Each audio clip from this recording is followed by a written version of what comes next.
It was a calm fall afternoon when I first met Emma. The counseling room window was filled with lovely golden sunlight, which created shimmering patterns on the worn wooden floor. The air carried a subtle aroma of herbal tea, and the clock ticked away the minutes like a whisper from another realm. Emma came in as softly as a wind, wearing a basic beige sweater. She took a seat across from me. Her eyes were heavy with the weight of a huge, silent sky, and her long hair hung carelessly about her shoulders. A fleeting smile crossed her lips, and then it was replaced by a silent bewilderment, a hint of disorientation. I gave her a cup of hot tea while grinning. After a protracted, brittle quiet, Emma finally said, hardly raising her voice above a whisper, "I don't know where I belong anymore." The phrases were as light as mist yet heavy enough to convey to me that a world that had once collapsed lay behind them. I just nodded leisurely. Silence is sometimes the safest invitation of all, especially when spirits are carrying ancient wounds. Emma looked down, her fingers idly running along the edge of her sweatshirt. "I used to believe," she murmured, "that I was the happiest child in the world."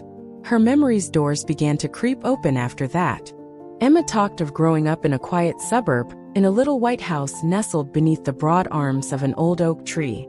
Emma's father was a quiet, kind man who would make coffee for her mother every morning, pack Emma's lunch, and go for work. When Emma got home from school, her mother, who had the sweetest smiles, would give her a big, affectionate hug. They were not rich, but love was there everywhere in that tiny home. Her father used to narrate fairy stories to them while they sat by the fireplace in the evenings. The pleasant, comforting aroma of her mother's buttery pancakes filled the kitchen on wet days. It was in the easy laughter at park picnics on the weekends and the reassuring hug whenever Emma tripped or fell. Emma's eyes glowed with a gentle light as she recollected those recollections, her face lifting slightly. "I truly believed," she said, "that I was born from the deepest love imaginable." I listened intently, sensing every heartbeat as she said, "A childhood free from evil. A life so delicately encased in goodwill that a youngster may think everything was completely secure." Emma grinned once more, but it quickly vanished into a cloud of melancholy. Her voice caught in her throat as she shook her head, saying, "But then, a secret was uncovered, and everything I had ever trusted, everything I believed would last forever, it all fell apart." The fall sun threw longer shadows through the golden leaves outside the window as it fell lower. The room was enveloped in a gentle, solemn dusk as the light gradually dimmed. I was aware that Emma would disclose the earthquake that had rocked her world in the next breath. I didn't rush her, though. Certain types of pain can only be managed with unending tolerance and tenderness. Emma firmly clutched her hands together, as though she was attempting to secure herself to something substantial. The clock's constant ticking in the stillness surrounding us was the only sound to break the long, agonizing silence. It wasn't until I was 14 that I learned the truth that completely broke my heart. She finally whispered in a whisper so thin it appeared to waver in the air. The wind moaned through the trees beyond the window. Like Emma's spirit at that very time, the room was still filled with a soft, subdued light that hovered between grief and recollection, between the past and the present. I waited in silence, because I was aware that the true tale was only getting started.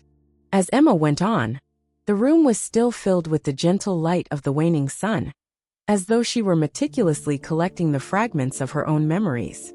She muttered, "That day. It began like any other day." Emma informed me that she had been tidying up in the kitchen that afternoon. The pleasant aroma of freshly baked pastries persisted, and the sound of plates clinking filled the air. Her mother and a distant cousin were whispering to one another in the living room. She didn't listen. She assumed it was just another adult talk, nothing out of the ordinary. Then, in a moment she couldn't have predicted, she heard a few words that were more distinct than everything else in the room. "It's not truly their daughter, little Emma. She was adopted." Emma stopped. With a splash, the dishcloth fell from her grasp into the soapy sink. In her chest, her heart tightened terribly. Muttering to herself, "No, that can't be," she said. She approached the kitchen door quietly, her heart thumping frantically against her ribs. Once more, the cousin's voice drifted in, gentle and almost informal, as though narrating some unimportant, far-off story. "Yes, they adopted her from a distant relative. She doesn't even know, which is unfortunate. The globe tipped in Emma's direction. There was a deep, ringing quiet that seemed to swallow up every sound. She could only hear a chilly wave smashing over her and the thudding of her own heartbeat. She hurried upstairs and slammed the door of her bedroom. Emma sobbed hysterically as she curled into herself on the bed in the faint, murky light of her tiny room. The ground beneath her feet seemed to have broken apart. All of her beliefs, love, connection, and her joyful memories felt phony and hollow all of a sudden. As Emma spoke, I listened in silence, feeling every crack in her voice. The rich blue of night began to cover the window as the last of the daylight faded outside. After a while, Emma brushed away her tears while trying to control her shaking voice. The next morning, I couldn't pretend anymore. That day's breakfast proceeded as usual. Her mother smiled warmly and familiarly as she set a dish of eggs in front of her. However, Emma now saw that smile as a mask of betrayal. I looked at her. Emma began, her voice faltering, and I asked her one question. As she spoke it again, a shiver went through the room. Am I not your real daughter? There was a deathly silence in the kitchen. With a dry, brittle sound, the spoon fell out of her mother's hand and clattered onto the table. Her mother's eyes were filled with terror as she gazed at her, and then tears filled them. No denials were made. No hasty justifications. Only one hefty nod, more shattering than any word of judgment. Her mother said, "Yes, sweetheart," at the end, "but you are loved by us. More than life itself. We have loved you." Emma's eyes glistened with unshed tears as she balled her fists. "But I couldn't hear those words back then," she said. A building tempest of wrath was all that was left in a 14-year-old girl's thoughts. The people she trusted the most hurt her, making her feel like a pawn in someone else's game. Emma hurried to her room without thinking, crammed some things into an old rucksack, and fumbled in drawers for any spare cent she could find. She had no desire to stay. What used to seem like home now felt more like a jail. She said. I screamed at them, with a broken voice. "Give me cash. I'm going. I will locate my biological parents." Emma claimed that the expression in her adopted parents' eyes will follow her around for the rest of her life. No rage. Don't yell. Just a profound, agonizing melancholy, like to the boundless ocean before a tempest. Her mother packed a little bag of food in silence. Their few savings were thrust into her palm by her father. She was not stopped. Nobody made an effort to stop her. Even though their hearts were breaking with each step, they just stood there and watched her go, like someone who had been made to give up a kite. My chest tightened terribly as I listened, because I realized that true love isn't always about clinging. Even if it breaks your own heart, it's about letting go. After taking a big breath, Emma concluded her tale in a whisper that hardly made it through the room. And so I left, believing I would find the place where I truly belonged. The night breeze was rustling through the trees outside. A deep, solemn hush fell over the small space. However, I was aware that Emma's journey was far from over. After days that seemed as burdensome as hauling an old suitcase down a never-ending road, Emma eventually located her biological parents' address. It took her to an abandoned area where the drab, faded rooftops drooped with the passing of time. Her heart was thumping so fiercely that it felt like it may explode from her chest as she stood in front of a battered wooden gate. She rapped 3 times quietly, her fingers shaking. The sound faded into the misty air and reverberated into the deserted yard. The door creaked open after what felt like an age, showing a woman's face that Emma had seen 1,000 times in her childhood fantasies. The woman, however, only gazed at her. No grin, no embrace, no kind words of greeting. A man appeared behind her, his eyes thick with uncertainty. Then, from someplace beyond the door, came a third voice, icy and sharp. "Why are you in this place? There isn't space for you." Emma stopped. Her brother, whom she had never known existed, was the one. There was no warmth or kindness in his speech, only the weary impatience of a person who is carrying an unwanted visitor. Emma opened her mouth to speak, but nothing came out of it. With a sigh, her biological father turned his head away. "Life here is difficult," he murmured, his voice as soft as a breeze. "Emma, we are impoverished. It's a small house. No one else is welcome here, according to my wife. We are unable to care for you. Emma was cut like a blade by every phrase. Standing there in the last of the winter's chill, she felt as brittle as a shadow, as though one wind gust would blow her away. She was not invited inside. Nobody inquired as to whether she was hungry or cold. At the entrance to the location she previously thought was her real beginning, the young girl who had once dreamed of reunion hugs, family feasts, and hearing Mom and Dad from her own blood stood silent and an outsider. Emma bowed her head and gripped her old backpack's tattered straps. Once more, but with a colder tone, her brother said, "Go. You don't live here. You've got a family already. Don't disturb us." Thick and suffocating, the words hung heavy in the frigid air. Emma made an effort to grin, a skewed, fractured smile, as though she was trying to tell herself that she was resilient enough to get through this. She remained silent. All she did was turn around. It felt like she was pulling the ruins of a broken world behind her, with every step she took. Emma let her backpack down next to her, as she fell to the grass by the muddy, meandering river beneath a dark, gloomy sunset. Like the numbness in her own heart, the water churned cold and dark, curling into herself, as though attempting to vanish. She embraced her knees to her chest. Silently, tears trickled down her cheeks and blended with the cold, wet wind. Her mind was filled with 1,000 unresolved questions. Why was I even born? Only to be rejected again and again. If I disappeared, would anyone in this world truly care? In a desperate attempt to preserve what little warmth she still had, Emma clung to herself. However, the chill crept in with each breath through her fingers. The sky grew dimmer, as though the cosmos was crying with her over a heart on the verge of shattering. A misty rain started to fall.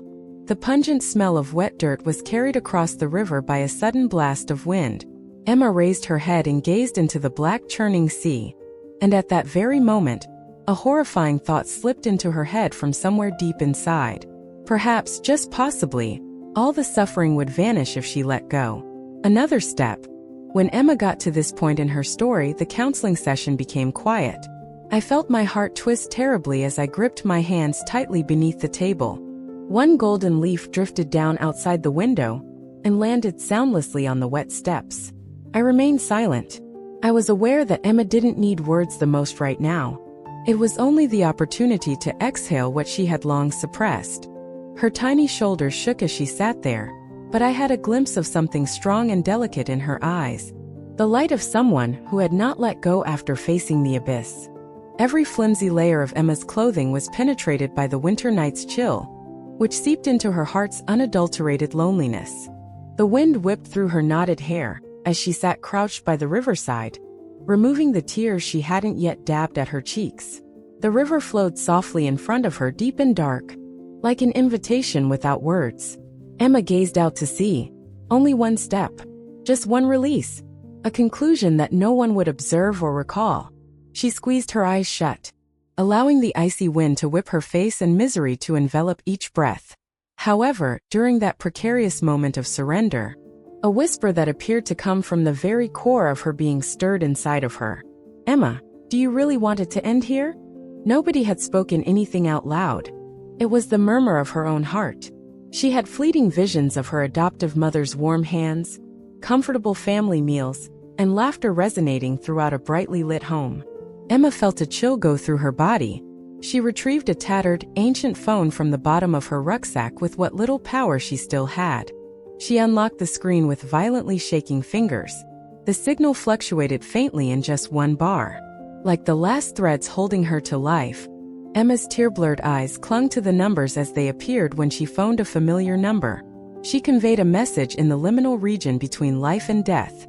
"Mom, I'll jump into the river if you don't give me money. I apologize." In a moment, the message was absorbed by the unseen emptiness.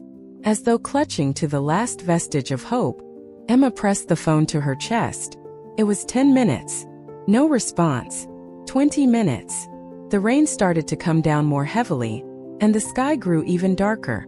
Emma curled into herself as she sat, her eyes empty and dry, her lips going blue from cold. "They don't need me anymore," a nasty voice muttered in her head. "I'm a burden. No one wants me." And as she was ready to relax, to shut her eyes and surrender to the shadows, her phone glowed. A brief, hurried message that was brimming with affection appeared. "Don't do anything, sweetie. We are currently transferring funds. Just wait, please. Baby, come home. Return home." Emma was drawn back from the brink by that message, which was both fragile and powerful. She lost it. Raw and unrestrained, deep gut-wrenching tears poured out of her chest. She wept for the pain, the rage, and the intense want for love that she had never dared to express. Emma staggered toward a tiny bus stop at the end of the block in the pouring rain. Her body trembling from cold and fatigue, she curled up in a corner and held her soaking backpack tightly. However, in the middle of the icy storm, a tiny spark had been reignited deep within her chest. "I hope." A little sum of money came 2 hours later. Emma bought a bus ticket home with shaking hands. The unpleasant memories she left behind were buried in that strange, chilly city as the bus drew away, the lamps behind her fading and disappearing. When she got back, she wasn't sure how she would handle them. She wasn't sure if she still merited the affection they had lavished upon her. However, she was aware that there was still a spot for her. There are still many who would not inquire or harbor resentment. They would open their arms if she just opened her heart. The gloomy and heavy night sky loomed. Like the racing beat of her heart, the rain beat down on the bus roof. Like a prayer flung into the night, she muttered to herself, "Give me another opportunity, please. An opportunity to be loved. An opportunity to return home." I sat motionless in the cozy counseling room, as Emma's voice faltered as she told her story. Her eyes were red and swollen, and her voice was hoarse with sorrow. Yet a new light had started to flicker somewhere in them. The rain continued to fall steadily outside. However, the warmth was growing in this tiny space, and a tiny glimmer of hope had subtly emerged among the ancient, shattered wounds. Emma got off the ancient bus when it finally arrived at the final stop. She had been sitting in the cold for too long, and her legs were numb, but her heart was shaking for a completely other reason. She saw the same old trees standing motionless in the rain, the same little cottages, the same street. However, she had changed. She was no longer the carefree youngster she had been. With each heartbeat threatening to shatter inside her chest, she walked carefully down the small path toward her home. In the flickering yellow porch light, the small house emerged. Like a soft hand reaching out to the lost child coming home, warm light filtered through the foggy window. At the gate, Emma hesitated. She hesitated before raising her hand. Her instinct was to turn and run to escape from everything. But she was bound there by something invisible. She pushed the creaking gate open slowly. Nobody rushed outside. There were no angry comments spoken. The house's calm, steady warmth was the only thing that enveloped her. The front door opened. There stood her mother. "No cosmetics. No ray. No inquiries." Waiting with 2 arms wide open. Emma snapped. She sobbed as if she had never cried before, running into her mother's arms like the young child she used to be. Emma was held tightly by her mother, as though she was worried that she would vanish if she relaxed her hold. Not at fault. No need to provide an explanation. All she could hear was her mother's steady, comforting heartbeat against her ear. Her father came from the kitchen and held a plain bouquet of white daisies at the doorway. His eyes gleamed with love and tremendous joy as he grinned. With a harsh, emotional voice, he placed the flowers gently in Emma's hands and said, "Welcome home, princess." Emma burst into new tears when she heard that lovely name. Princess. The one Dad used when he read fairy stories to her, or when they went for walks among the summer trees. As though clinging to every priceless memory she believed she had lost, she gripped the bouquet hard. She was escorted into the kitchen by her mother. There was a pot of hot soup on the table, and the perfume of it filled the room. A bowl of hot rice, and a few basic foods were waiting next to it. It appeared to Emma to be a royal feast. She sat down, her body shaking from the terrible knowledge that she had never really been abandoned, not from the cold. After ladling soup into a bowl and softly blowing over it, her mother set it in front of her. There was only one thing in her eyes: love. No justifications are required. No need to apologize. There are no restrictions. Emma's voice cracked as she gasped out a whisper. "I'm sorry, Mom." As her mother's thin hand ran over her hair, she answered in the sweetest voice possible, "You have always been my daughter." The words, which were as basic as breathing, stopped Emma's heart from exploding. Emma lay in her former bedroom that night. Everything was just as she had left it. The soft blanket still smelled of sunshine. The ancient dolls were peacefully resting on the bookshelf, and the family photo was still hanging on the wall. She fixed her gaze on the ceiling. She was unable to fall asleep, but this time, she was crying for no apparent reason. They were tears of deep comprehension, that there would always be one location, one pair of arms, prepared to welcome her back, regardless of how many mistakes she made or how far she strayed. No inquiries were made. No verdicts were rendered. Just love, unadulterated love. And Emma at last realized what family really meant in that silent, hallowed moment. Blood is not what defines a family. Family is about affection that doesn't require validation. It is the place where things that have been broken are repaired with tolerance and forgiveness. It's where someone still treats you like the most valuable thing in the world. Despite the fact that you are ripped and bruised, the rain has long since stopped outside. In the pure night sky, the stars started to sparkle. Emma grinned quietly in the shadows.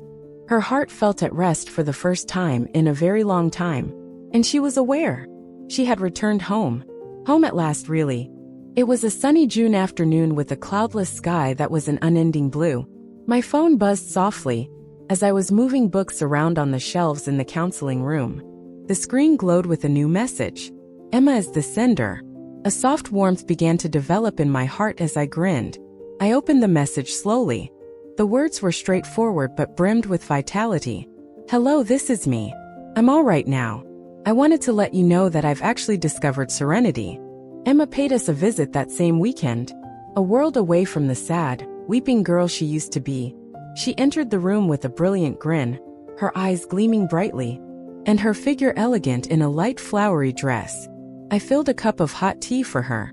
Emma sat with her hands clasped in her lap and a calm, peaceful joy shining on her face. I found a stable job, she replied with a hint of happiness in her voice. I work at a small bookstore near home. Every day I look after my folks. I prepare Dad's favorite dinners and take Mom to the market. We chat until late at night while sipping tea and playing cards. Silently, I listened as my heart grew heavy with emotion. These small, priceless moments were all that was needed to demonstrate that Emma had really found her way back to life. No loud triumphs or impressive feats. After a little pause, Emma added, her voice becoming softer. My anger toward my birth parents has subsided. I've learned to forgive them even though I don't love them. Although they still play a role in my tale. They no longer define who I am. Her eyes shone like the first rays of dawn as she grinned. Family isn't made by blood, she was saying. Family is made by those who choose to stay, who choose to love you without conditions. When I looked at Emma, I saw the reflection of hundreds of broken hearts. Hearts that, in spite of everything, managed to find the strength to love, trust, and return to the light. Emma glanced back and grinned softly as she stood at the door, the floor covered in long shadows from the bright afternoon sun. You know, she added, I no longer see a rejected child when I look in the mirror every morning. I see a woman who made the decision to put herself back together after she had fallen apart. I am aware that I have experienced love in my lifetime, not just once but twice. Emotion hard in my throat, I nodded. There are times when words are not necessary. Just knowing that a heart has returned home is sufficient. The sky outside dissolved into gentle orange tones. The aroma of wildflowers and the distant sound of laughter drifted through the trees on the early summer breeze. As Emma vanished down the small street, I stood silently, and in my heart, I muttered, Herb, no matter how many times we fall, no matter how cold the world may seem, as long as there is love, as long as we have the power to choose, we can always rewrite the story of our lives. And the gentlest whisper life has ever given us is that. Whispers of life.